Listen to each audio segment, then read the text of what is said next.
Good morning. Good morning, everyone. Good Happy morning. Monday. Yay.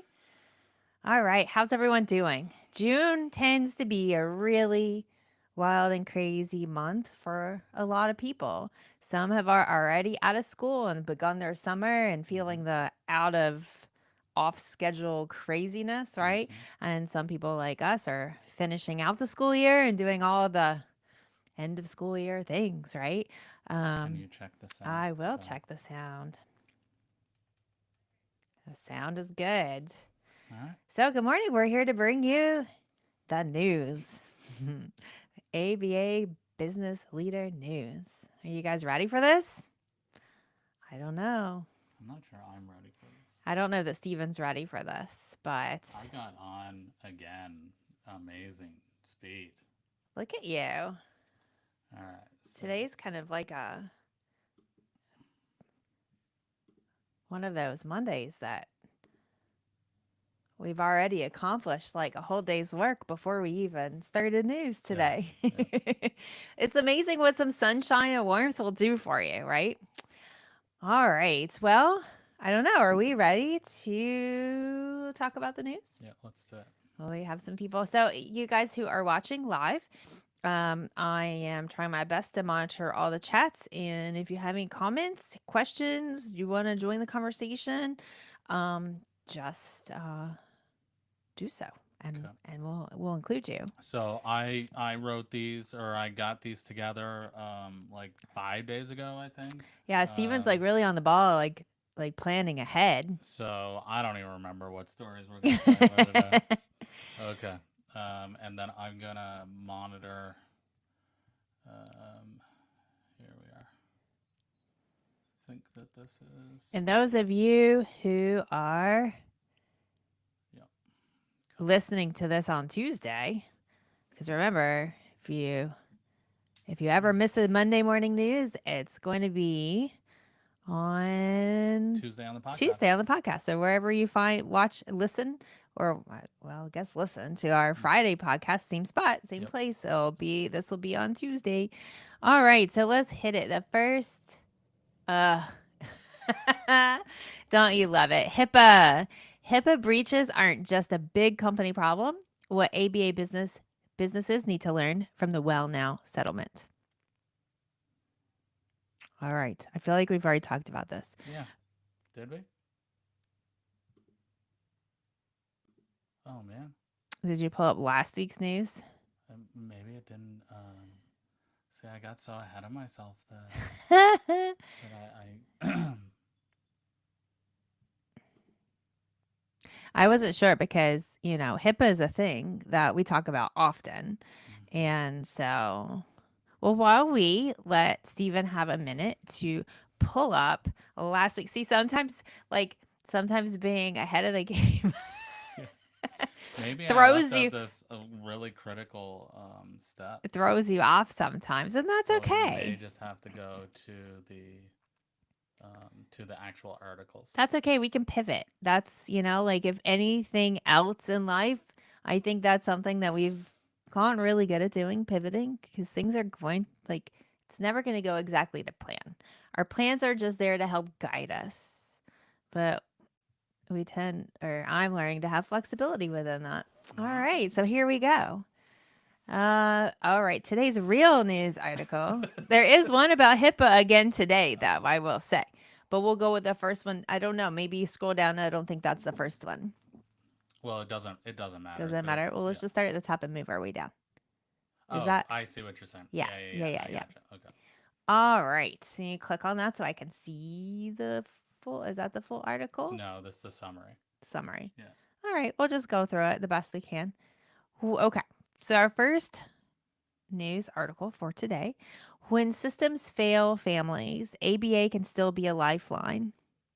So I'm just going to guess, like, go through the Yep. summary here. Yep. Sorry about this, guys, if you feel like I'm reading to you, but this is what I've got today.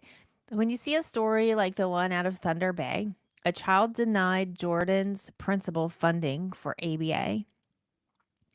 Parents struggling for years to access care, it's a gut punch.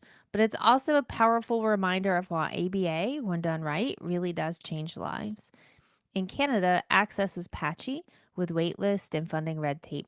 Families face heartbreak that is all too familiar, yet there are huge differences compared to the US despite the struggles we see in American insurance and Medicaid, the sheer scale of access. If imperfect, gives many more families a fighting chance. This article unpacks what happened in Thunder Bay. So it's Thunder Bay in Canada, Yeah, Ontario. Ontario. Why ABA remains essential for so many and how ethical ABA practice owners can advocate for access and quality on both sides of the border. We explore why ABA startups, established clinics, and BCBAs need to fight for transparent funding, clear communication, and most importantly, client centered care. There's also a call for more compassion and intake, onboarding, and how we support families through the system, not just in the clinic. If you want to remind yourself, your staff, or your community why this work matters, even when the system fails, the story's for you. All right. So, any of you guys who are listening or watching who are in Ontario right now, I'd love to hear from you. I know there's a lot going on in the ABA world in Ontario. Hmm. And now that we're in Atlanta, Canada, we've been here for a few years. Um, there are a lot of differences in how the two systems work, and I think there's pros and cons for both sides. But I don't know what's some takeaway from this article, and what can Yeah, business I mean, owners so this do? this family was struggling. They had a bunch of different therapy, and then they managed to get ABA therapy full time for their child, and they saw just it was life changing difference. Their child was able to communicate with them, and things were going well. And um, when they went to reapply for the next year of ABA therapy, it was like $200,000 bill. They were denied. So Can you yeah, go so I can see how ABA business? Okay, yeah, they were denied. yeah, yeah. Oh, And through so the then Canadian system? yes, and so now they're fighting back and forth because there's this the Mm. Jordan. I can't remember what it's called. It was the Jordan Principle or something like that, which says that they have to give, um, yeah, the Jordan Principle. So it ensures that Indigenous children receive essential services without delay. And so now they're going back and forth of what is essential services, right? And so like the Oh, family's like this is absolutely essential, and the government is I don't know about that. So interesting. yeah, Yeah. Well, I mean, there again, that's what's really great about when you're providing ABA and you're recording the data and charting the successes, mm-hmm. right? And the growth. And then also the fact that, if you're using research-based principles, right, that could also still a fight, but those things may all help to Oops, oh, yes, swapped yes. the wrong Move the screen. screen. Okay, so how ABA practice owners and leaders can respond. So make family education part of every intake and ongoing service so parents know their rights and what good ABA looks like. I think this is super important. We talk about it in the financial agreements, right? Like we really, need to explain the financial breakdown and the terminology and like co-pays and co-insurance and all of that to the best that we can to our families, part of the No Surprises Act as well. Mm-hmm. Um, and I think too, if you don't have like in the states, if you don't have knowledge about educational law and IEPs and all of that, then it would be really great to collaborate with someone, an advocate or educator or someone in your community that could help provide some insight for the families that you work with of what their legal rights are within the school system, and yeah, just help support the families. And if it's something that you feel like, okay, well, this is not an area that I know enough about yet, then reaching out to other BCBAs in your area. I think this is where it's really important to reach out to those in your community, because no one knows more about the specifics within your community like those who are also practicing, right? So it'd be a great thing also to reach out to your state ABA organization, to see if there are even any more um, resources, in that area. Another way that ABA practice owners and leaders can respond: build strong partnerships with, well, I just said that, with local advocates, schools, and allied health professionals to ensure no child falls through the cracks.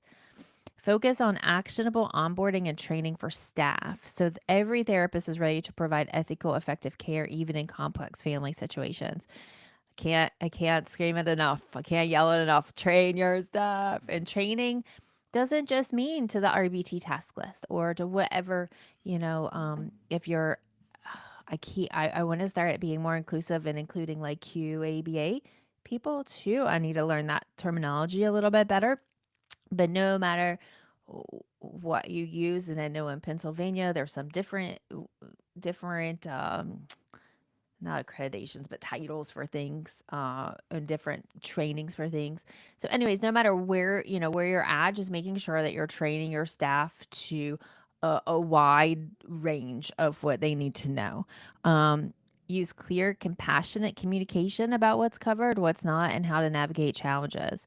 Reducing the stress that comes with delays or policy disputes. Really, really showing up to support those families, and like I said, it minimal helping them to find resources, pointing them in the right direction. And then, like I said, stay informed about regional and national policy changes so you can help families access all available resources, whether public or private. And yeah, like I said, I'd love to hear from those of you who are practicing in Ontario specifically, because I know that there's a lot going on there in the ABA world. Mhm. Yeah, and I just think, while there's a lot, we're in the states, we primarily work in the states. That there is a lot of struggle with insurance, but like you look at this where there is no access, essentially. This is a very different situation, right? So there is some, I guess, maybe find some gratitude that there is at least a source for most families to get access to care in the states, where we're seeing a real struggle for needed care in Canada. So, Yeah, definitely. all right. Bringing in the gratitude on a Monday morning. All right, next news article for today: the real benchmark. What health bench AI and ABA's future mean for kids? So, okay, so this is about AI. Fun Another one. times, Yeah, yeah, AI. yeah. AI in AI. healthcare is everywhere. And the latest health bench developments are already changing the way insurers, providers, and families think about quality care. But as we dig into the headlines, there's a risk ABA practice owners can't ignore. So this field is still new. The average BCBA has just a few years' experience. And according to recent outcomes data, even basic clinical hour recommendations vary widely from one provider to the next. So, what happens when you layer on AI on top of a field that's still figuring itself out? I don't know, Stephen. Do you want to take this one from here? I know you have some very specific feelings on all of this. Sure. So, OpenAI got like a ton of money here recently. I don't know, it was billions of dollars, I believe, that they're investing into healthcare, and they're working primarily with doctors, I believe, to just like make the AI system much better from a quality care standpoint. So like this is coming, and it's going to be coming everywhere, whether we want it to or not. So my concern is, and has been for some time, that with the amount of experience in the field, and as the summary of the article suggests, a lot of inexperienced BCBAs, that, and also on top of that, the amount, like the push for productivity, finishing treatment plans quickly, getting those billable hours, such a focus on billable hours, that instead of AI being a tool, AI is going to be the decision maker. And you have, we don't know the intention behind the AI system. So if the AI system is attached to a billing system, maybe that billing system, the company decides, hey, if we increase billable hours by 10%, that means a whole lot more revenue. And you know what? If they're recommending 15 hours, we're only adding a couple hours. It's not going to hurt anybody, right? Mm-hmm. But we will see a drastic increase in revenue based on that. Like this is a big deal, right? And so if you don't know, again, the intention behind the system that is going to be making decisions, and no one can convince me otherwise. That, like, if you have like, this is very similar to peer reviews, right? When you know that, hey, if I ask for 25 hours, I'm not going to get a peer review. But if I ask for 26, I am going to get a peer review. I'm going to ask for 25. Right. Right. So it's just path of least resistance. I totally understand it. This isn't a judgment thing here. It's just, this is how things work. Right. And so, are you going to do a deep dive into this AI system and say, wait a second, you're telling me they need 25 hours when I only think they need 15, but maybe I don't really understand the full scope of things, and so instead of, justifying your rationale, you just take the word of the AI system. Does that make sense? It does.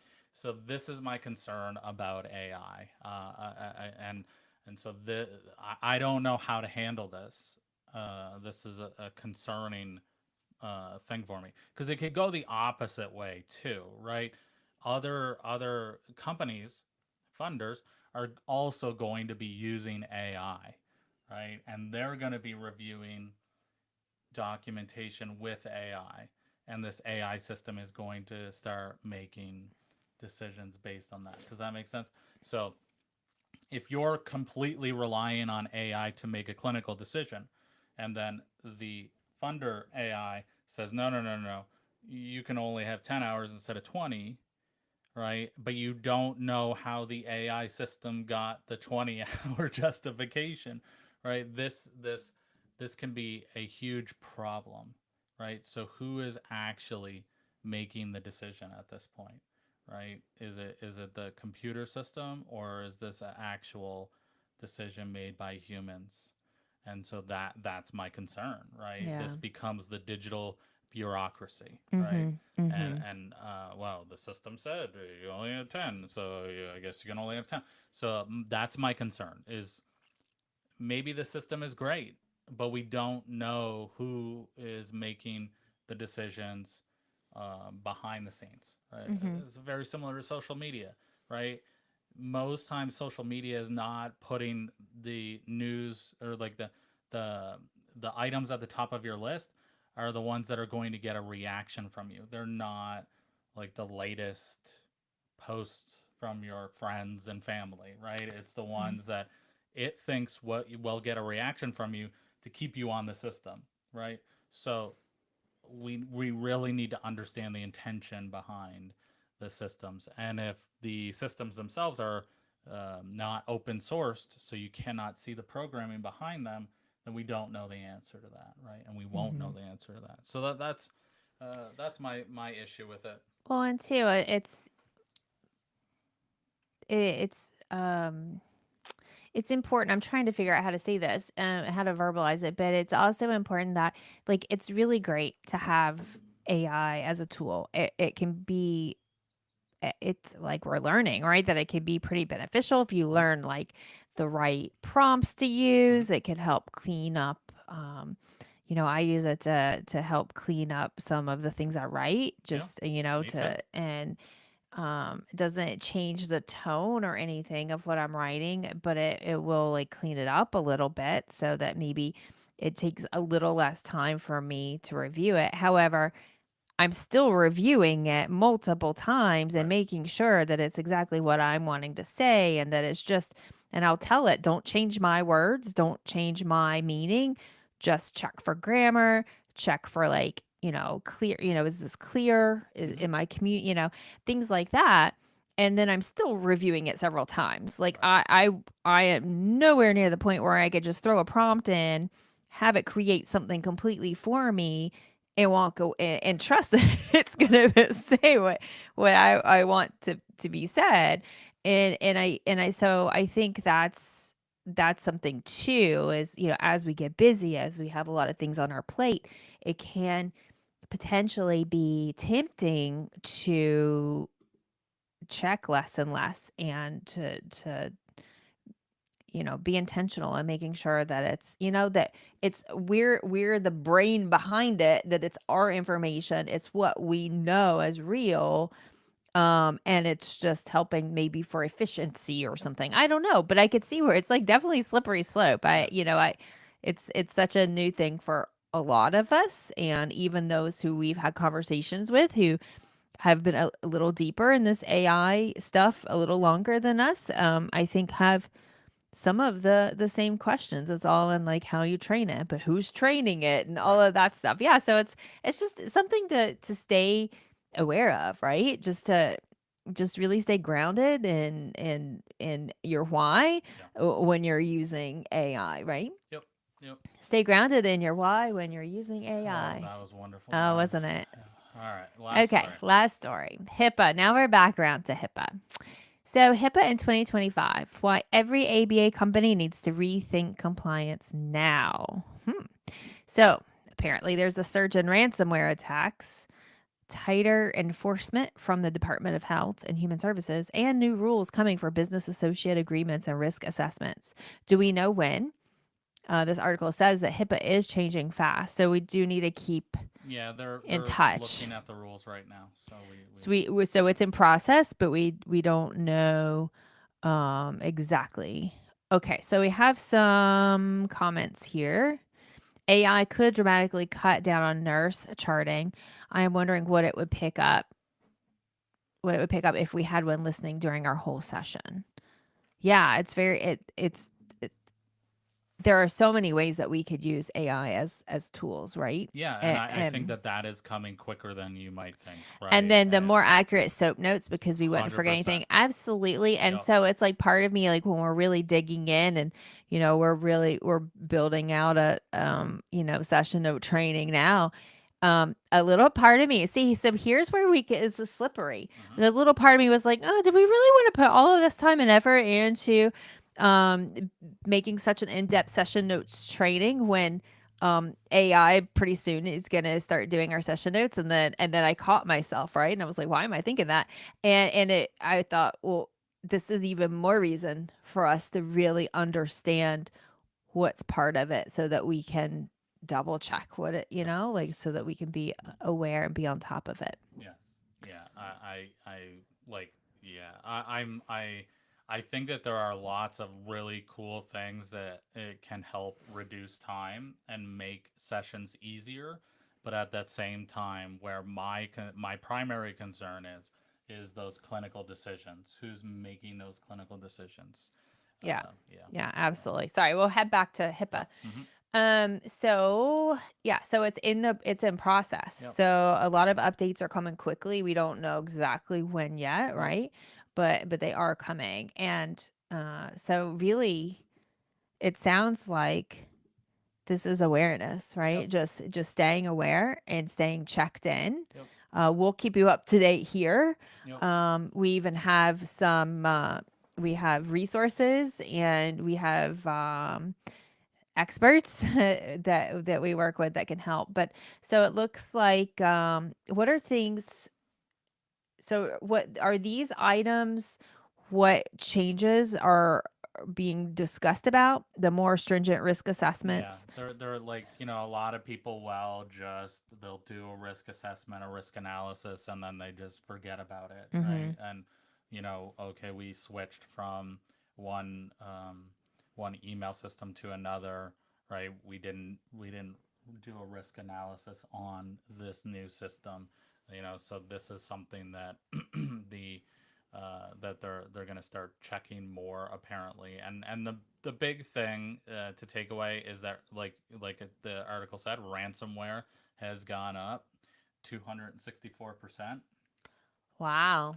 So this is, And uh, ransomware is like when you click on yeah, links most of the basically, time, yeah. So like you the clicked unknown on links. something by accident, or, and then now they take control of your system, and they want money to get it back. Do you know what I mean? So I've seen multiple TV shows Hmm. that are like hospital TV shows where like it's like all dramatic and the whole hospital shuts down and Correct. and they're like some cyber attack and Yes. they're asking for So billions of dollars. I typically, mean, nothing like this is going to happen with an ABA company, but there is still that issue that someone that should not have your information, your PHI, has your information. This is still a breach. So maybe it doesn't stop you from providing services in the short term. I would assume, if this was going on for a long period of time, maybe you wouldn't be able to update your treatment plans, things like that, right?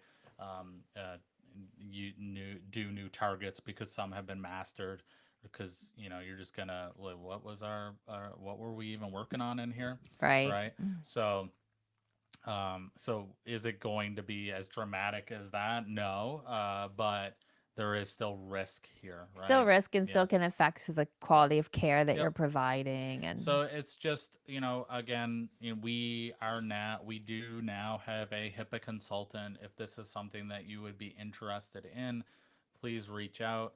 It's just something that I would highly recommend taking a look at, making sure that your systems are in place, and you shouldn't have to pay $10,000 a year for that, right? This isn't super expensive. You should be able to get this reasonably priced, and be trained on what you need to have in place. mhm. Just if Where do you want me to if go? you just scroll down to the Sure. bottom. So why this matters for uh, the recommendations. Oh, right here. Yeah, Okay. I put it right where you. So what should ABA practice owners do right now? So audit your current policies and vendor agreements. And as we talk about a lot, don't wait for that crisis to have to jump into action. Yep. Put it in your calendar, schedule time for you to do internal audits. And this is one of those internal audits that you should do. Upgrade your HIPAA policy manual. Yeah. So he says here in this article, if you haven't updated it since COVID-19, it's out of date. Yep. Definitely looking for a policy that includes risk assessment, BAA templates, and state privacy law coverage. We have that. If just reach out to us if you want to know more about it. Train every employee and document it. I don't care who they are. If they are coming in contact with clients and client information and they're in your center, like I don't care if they're just a substitute that's coming in occasionally to, or an admin, or especially admin really Uh-huh. would need, but techs, everybody needs to know this. Train it across the board. Run a realistic breach drill. Oh, that's really, that's something I never thought about. Yeah, this would be very similar to, doing a session note audit, right? So just pretend you're the funder looking at the session notes. Do you have everything that would be needed if this were to happen? And this would be no different. Okay, what are you going to do? How are you going to do it? What is leadership going to do to, is this a breach? Who do I need to contact? Right? Just these would be good things to do. Again, similar to a fire drill, right? Like these are just things, because if you set up your HIPAA policies and then you put them, in the closet somewhere, and then you just don't take care of it. You never look at them again until something terrible happens. Yeah. Then you're not really going to know what to do, right? Right, So right. And then partner with a HIPAA expert. And this, like Steven said, it should not cost a lot of money. There are a lot of HIPAA experts out there that will help you in a very affordable manner. And so if reach out to us. Yeah, I It's mean, not even to use our people, right? But no, like if you have any questions, yeah, if you want to run anything by us, if you're not quite sure like what's cost effective and what's not and who to go to, any yeah. like just reach out It's to the us, same thing schedule a we, free consult and we can yep. help you work through it. Same thing when we recommend margin keepers, right? You don't have to use margin keepers, but you get a free consult. You might as well talk to them to see, hey, what am I missing, right? Are there things that they do that I'm not doing, and how can I incorporate those things? Same reason why I say if you're not sold on getting our handbooks, just go to our website and look at the list that we have for each handbook, and that's your starting point, right? Same. Go to Optum's Provider Express and download the audit. Or go to ACQ or Jade Health, BHCOE, get their accreditation. That's your starting point, and this is no different. Uh, our HIPAA consultant, hopefully, he'll be on the podcast shortly, but he's working with one of our clients now that I believe they were like being charged somewhere like $20,000 a month or something ridiculous like this, and he was a wire. You don't need any of this, so that's why I found this person. Um, Came highly recommended, and so this hopefully will help ABA providers mitigate that risk and do it affordably. So yeah. All right. Well, we're a little over 30 minutes. We try to keep this short enough. So we know you're busy. But thank you for joining us today, whether you're watching it live on Monday or recorded on the podcast on Tuesday. And so we hope you have an amazing week and we can't wait to see you next week. Toodles.